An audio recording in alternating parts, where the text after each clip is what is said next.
Perkenalkan, nama saya Bilqis Alsakilah dengan NIM 2406629. Saya Idong Subandi dengan NIM 2405731. Perkenalkan, saya Neng Raisa dengan NIM 2407443. Perkenalkan, nama saya Siti Ratna Komalasari dengan NIM 2408630.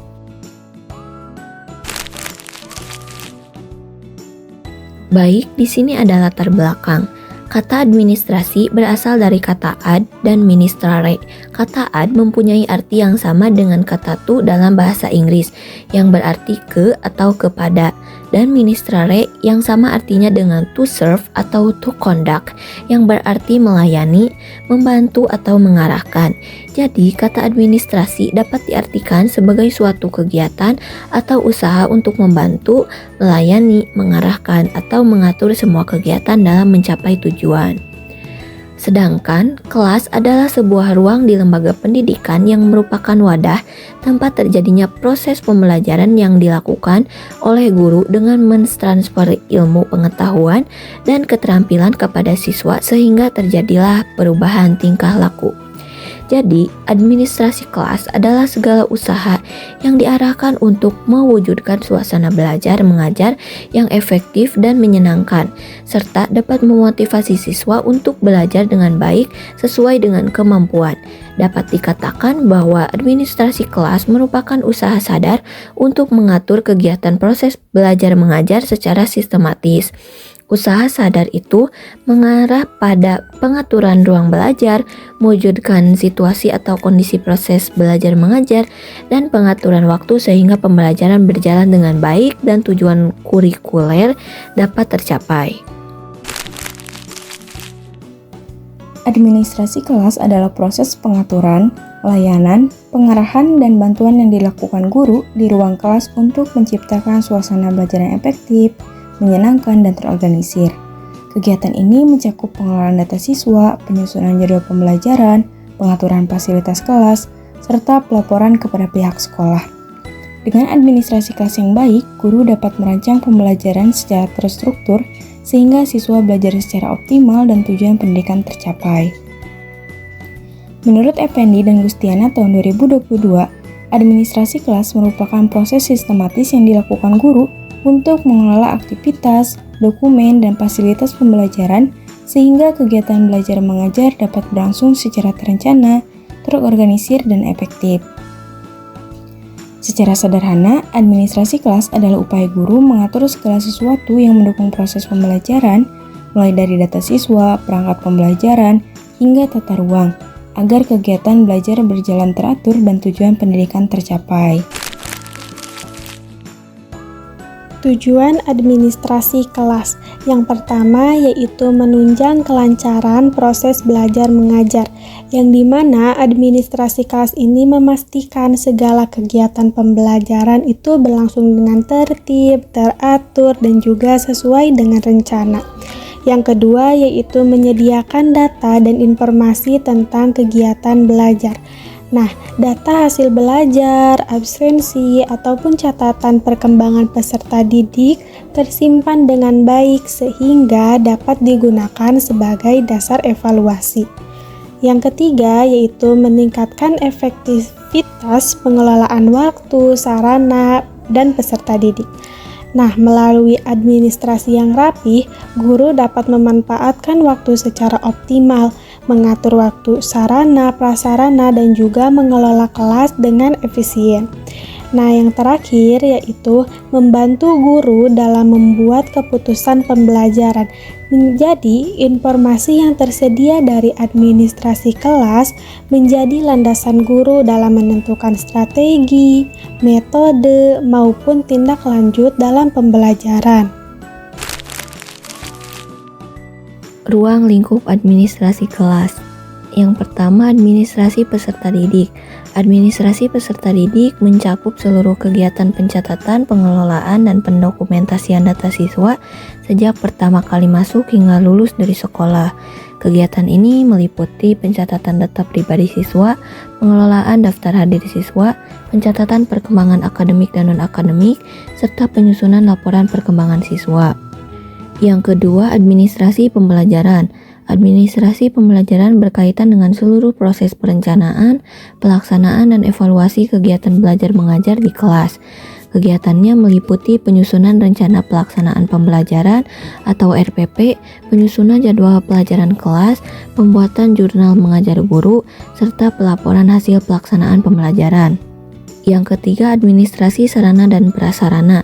Administrasi sarana prasarana berfokus pada pengelolaan alat, bahan, dan fasilitas belajar agar kegiatan belajar mengajar dapat berlangsung optimal.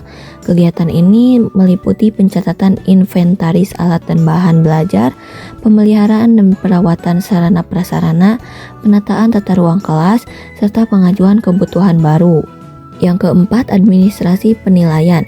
Administrasi penilaian meliputi kegiatan pencatatan, pengolahan, dan pelaporan hasil belajar siswa secara sistematis dan objektif. Kegiatan ini mencakup penyusunan daftar nilai siswa, pencatatan hasil evaluasi belajar, penyusunan laporan hasil belajar, serta dokumentasi hasil penilaian. Yang kelima, administrasi keuangan. Administrasi keuangan di sekolah berfungsi untuk mengatur, mencatat, dan melaporkan seluruh kegiatan yang berkaitan dengan penggunaan dana pendidikan. Pada tingkat sekolah dasar, kegiatan ini biasanya meliputi pencatatan penerimaan dan pengeluaran dana, penyusunan rencana anggaran kegiatan kelas, pelaporan penggunaan dana secara transparan, serta penyimpanan bukti transaksi keuangan. Tugas dan peran guru dalam administrasi kelas. Yang pertama, sebagai perencana. Guru bertugas menyusun dokumen dan perangkat pembelajaran seperti rencana pelaksanaan pembelajaran atau RPP, jadwal pembelajaran, dan format penilaian nilai. Peran perencanaan ini penting agar proses belajar mengajar berjalan sistematis dan terarah. Dengan perencanaan yang baik, guru dapat mempersiapkan materi serta mengelola waktu dan sumber daya pembelajaran secara efisien. Yang kedua, sebagai pelaksana. Setelah perencanaan, guru menerapkan administrasi secara rutin di kelas. Ini termasuk pencatatan absensi siswa, pengisian jurnal mengajar, pendokumentasian proses pembelajaran, serta pelaksanaan evaluasi dan penilaian hasil belajar siswa.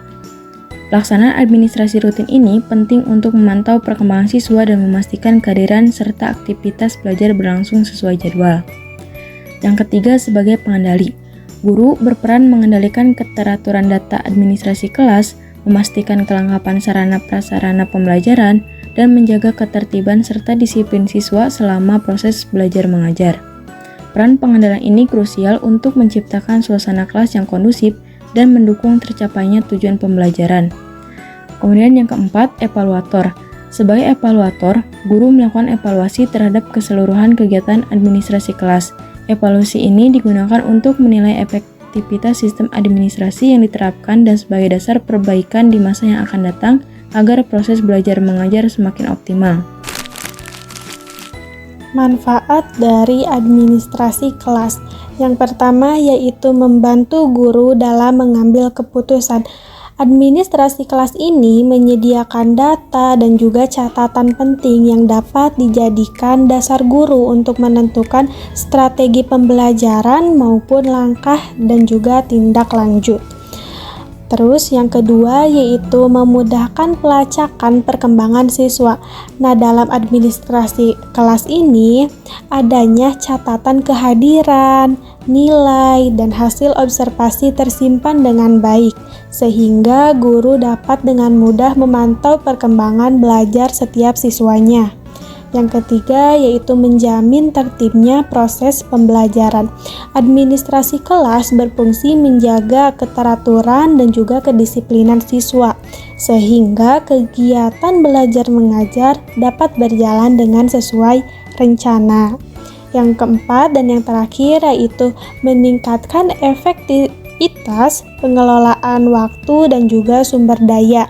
Nah, dengan adanya administrasi kelas yang tertata, guru dapat memanfaatkan waktu, sarana, dan juga fasilitas pembelajaran secara optimal dan juga efisien. Administrasi kelas mencakup berbagai catatan dan dokumen yang digunakan guru untuk mengatur kegiatan belajar di kelas. Misalnya, ada daftar hadir siswa untuk memantau kehadiran, rancangan pembelajaran harian, serta daftar nilai dan laporan perkembangan siswa. Selain itu, guru juga mencatat inventaris perlengkapan kelas seperti alat peraga atau media pembelajaran, dan membuat catatan kegiatan kelas seperti jadwal piket atau proyek siswa. Semua dokumen ini membantu guru menjaga ketertiban dan memantau perkembangan belajar siswa. Dalam pelaksanaannya, administrasi kelas juga memiliki beberapa kendala. Pertama, beban administratif yang tinggi, terutama bagi guru yang mengajar kelas dengan jumlah siswa yang banyak. Guru harus mengelola berbagai dokumen seperti absensi, nilai, dan catatan perkembangan, sehingga waktu mengajarnya bisa berkurang. Kedua, kurangnya pelatihan atau pemahaman tentang administrasi kelas. Beberapa guru belum terbiasa menggunakan format administrasi yang efisien atau teknologi pendukungnya. Ketiga, kurang koordinasi antar pihak sekolah, misalnya antara wali kelas dan tata usaha. Akibatnya data siswa sering tidak sinkron dan harus diulang pencatatannya. Kendala-kendala ini membuat administrasi kelas kadang terasa berat dan kurang efektif.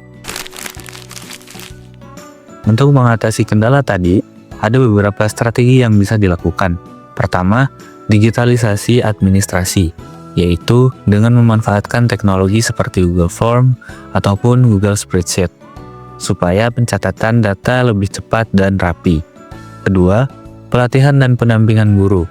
Sekolah bisa mengadakan pelatihan agar guru terbiasa menggunakan teknologi dan memahami cara pengelolaan dokumen yang baik. Ketiga, manajemen waktu yang baik. Misalnya guru menjadwalkan waktu khusus setiap minggu untuk memperbaiki administrasi agar tidak menumpuk di akhir semester. Dengan cara ini, administrasi kelas bisa berjalan lebih efisien tanpa mengganggu kegiatan belajar mengajar.